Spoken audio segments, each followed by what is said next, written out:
Hello everyone, welcome to my channel. This is Techno Hub.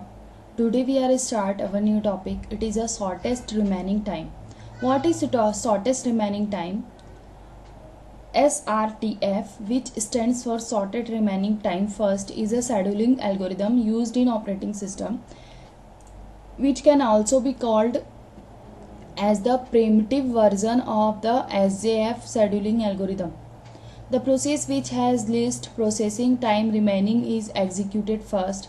As it is a primitive type of schedule, it is claimed to be better than SJF scheduling algorithm. ठीक है, ये क्या है, इसे हम short में कहते हैं SRTF एल्गोरिदम.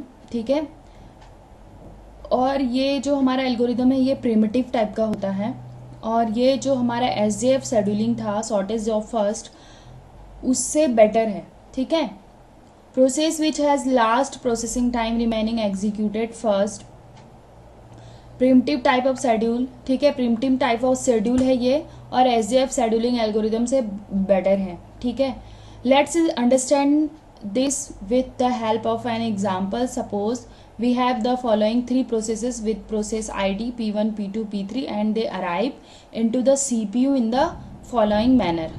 ठीक है, तो नेक्स्ट हम देखते हैं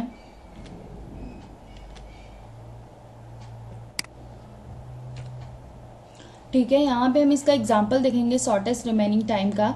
तो यहाँ पे हमको 3 प्रोसेस दिए गए हैं जिनका अराइवल टाइम 3 है और उनके बर्स्ट टाइम भी बताया गया है. ठीक है, तो यहाँ पे प्रोसेस हमारा एग्जीक्यूट हो रहा है P1, P2, P3. ठीक है, तो जैसा कि ये शॉर्टेस्ट रिमेनिंग टाइम है, ठीक है, तो हम क्या करेंगे, अराइवल टाइम के बेस पे प्रोसेस को एग्जीक्यूट करवाएंगे. ठीक है, और क्योंकि ये प्रिमिटिव है तो ये प्रिमिटिव होने की वजह से कोई भी एक प्रोसेस पूरी तरह एग्जीक्यूट नहीं होगा, बीच में उसको फोर्सफुली रोका जाएगा. ठीक है, तो सबसे पहले हमारा P1 अराइव हो रहा है, तो सबसे पहले P1 हमारा आता है 1 पे.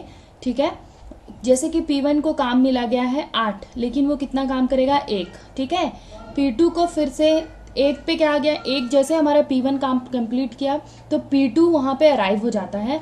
अब P2 हमारा फिर से एक काम करेगा तो वो हो जाता है 1, उसमें जुड़ जाएगा, तो P2 2. ठीक है, जैसे 2 होता है तो P3 हमारा नहीं आ रहा है, P3 4 पे अराइव हो रहा है, तो 2 पे हम क्या करेंगे, फिर से P2 को अराइव करवाएंगे. ठीक है, P2 हमारे फिर से काम करेगा, तो P2 का काम कंप्लीट हो जाता है, 2 उसका काम है जो कंप्लीट हो गया. अब 3 आया, 3 पे कौन आया है, P3 नहीं है, लेकिन 3 पे P1 अराइव है, तो हम P1 को एग्जीक्यूट कराएंगे 1. ठीक है, उसके बाद फिर हमारा 4 आ जा रहा है, 4 पे हम किसको एग्जीक्यूट कराएंगे, P3 को. ठीक है, P3 को 3 काम मिला है, तो P3 5 पे एग्जीक्यूट होगा. ठीक है, और 5 पे फिर 6 पे हमारा P3 पूरी तरह से एग्जीक्यूट हो जाएगा. ठीक है, अब उसके पास हमारे पास क्या बचता है, P1. ठीक है, क्योंकि P1 का जो वर्क है वो बहुत ज़्यादा है, इसीलिए अगर P1 के बाद कोई हमारा प्रोसेस अराइव होता है तो हम उसको एग्जीक्यूट करवाते हैं और देखते हैं कि कोई दूसरा प्रोसेस तो नहीं आया है.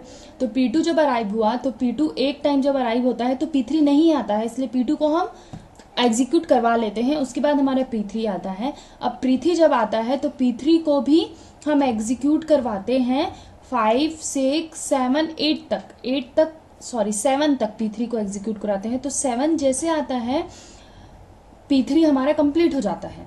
अब उसके बाद हमको क्या एग्जीक्यूट कराना पड़ेगा, हमारा बस P1 बचा है, तो हम P1 को 1, 1, 1 करके पूरा एग्जीक्यूट करवाते हैं. ठीक है, तो ये क्या है, शॉर्टेस्ट रिमेनिंग टाइम है जो 1, 1, 1 करके क्या करता है, एग्जीक्यूट करता है प्रोसेस को.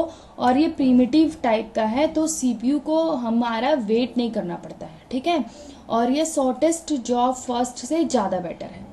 ठीक है, क्योंकि शॉर्टेस्ट में क्या हो रहा था, हमारा जो भी काम आ रहा था, ठीक है, जो छोटा है पहले एग्जीक्यूट हो रहा था, लेकिन 1, 1 करके एग्जीक्यूट नहीं हो रहा था, जिससे जब एक प्रोसेस पूरा एग्जीक्यूट होता था तो दूसरे वाले प्रोसेस को ज़्यादा वेट करना पड़ रहा था, जिससे हमारा CPU ज़्यादा वेटिंग प्रोसेस में था, CPU ज़्यादा बिजी नहीं हो पा रहा था.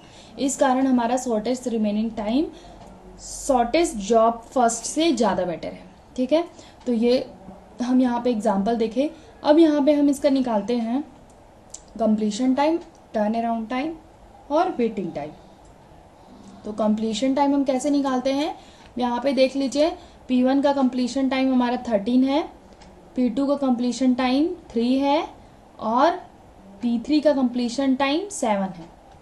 ठीक है, वही चीज़ दिया है यहाँ पे 13, 3 और 7। ठीक है, अब टर्न अराउंड टाइम क्या होता है, turn around time equal completion time minus arrival time. तो इन सारों में हम अराइवल टाइम को क्या कर लेंगे, माइनस कर लेंगे। तो ये 13 आ गया, 2 फिर 4। ठीक है, 4 माइनस करें तो 3। ठीक है, ये हो गया हमारा टर्न अराउंड टाइम। अब वेटिंग टाइम हम कैसे निकालेंगे, वेटिंग टाइम इक्वल क्या होता है हमारा turn around time minus burst time. ठीक है, तो 13 माइनस 8 इक्वल 5 और 2 माइनस 2 इक्वल 0 और 3 माइनस 3 इक्वल 0। तो ये हो गया हमारा वेटिंग टाइम। ठीक है, यहाँ पे इस चीज़ को बताया गया है टोटल टर्न अराउंड टाइम।